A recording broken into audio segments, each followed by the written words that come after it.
I am back.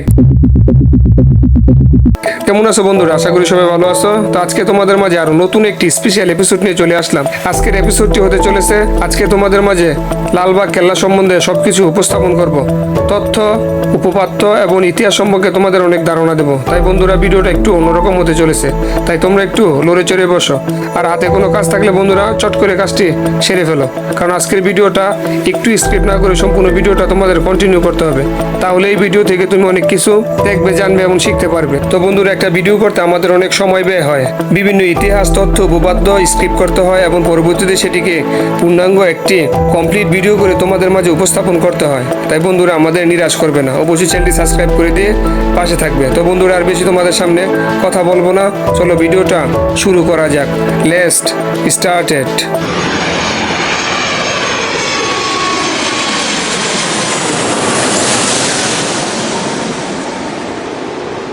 Lalbagh কেল্লা বা ঔরঙ্গাবাদ কেল্লা ঢাকার দক্ষিণ পশ্চিম অঞ্চলে বুড়িগঙ্গা নদীর তীরে অবস্থিত একটি অসমাপ্ত মোগল দুর্গ। হ্যাঁ বন্ধুরা, এটি একটি অসমাপ্ত মোগল দুর্গ।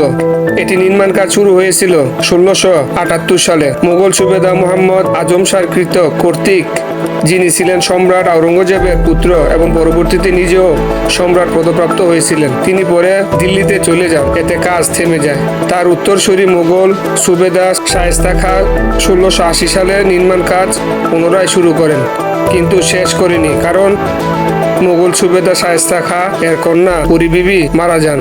এ কারণে তিনি নির্মাণ কাজ থামিয়ে দেন। দীর্ঘ সময় যাবত এটি ধারণা করা হতো যে দুর্গটি হচ্ছে 3টি ভবন স্থাপনার সমন্বয়ে: মসজিদ, পুরী বিবির সমাধি, দেওয়ানি সাথে 2টি বিশাল তোরণ ও আংশিক ধ্বংসাপ্ত মজবুত দুর্গ প্রাচীর। তো বন্ধুরা, পুরী বিবির সমাধি লালবাগ কেল্লার 3টি স্থাপনার মধ্যে অন্যতম এটি। এখানে পুরী বিবি সমাহিত আছেন। শায়েস্তা খান তার কন্যার স্মরণে এই মনোমুগ্ধ মাজারটি নির্মাণ করেন।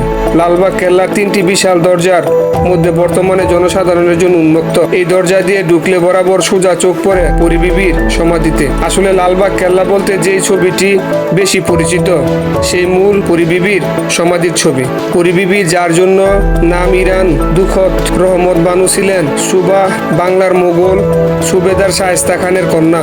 বর্তমানে শায়েস্তা খাঁর বাসভবন ও দরবার হল বর্তমানে লালবাগ কেল্লা জাদুঘর হিসেবে দর্শনার্থীদের জন্য উন্মুক্ত।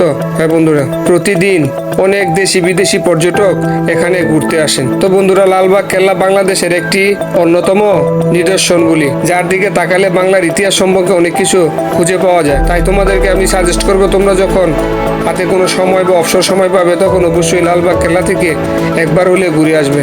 তাহলে সেখানে গেলে তুমি বাংলার ঐতিহ্য খুঁজে পাবে। তো বন্ধুরা, আমার এই ভিডিওটা যদি তোমাদের ভালো লেগে থাকে বা হেল্পফুল মনে হয়, তাহলে অবশ্যই একটি লাইক এবং একটি ছোট্ট কমেন্ট করে যাবে, কারণ বন্ধুরা, তোমাদের একটি লাইক এবং ছোট্ট একটি কমেন্ট পেলে পরবর্তী ভিডিওগুলো করতে আমাদের মনে অনেক উৎসাহ জাগে। আর হ্যাঁ বন্ধুরা, ভিডিওটা যদি তোমার কাছে ভালো মনে হয়, তাহলে অবশ্যই তোমাদের বন্ধুদের কাছে ভিডিওটা শেয়ার করতে পারো।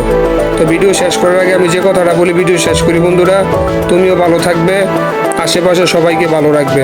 আল্লাহ হাফেজ।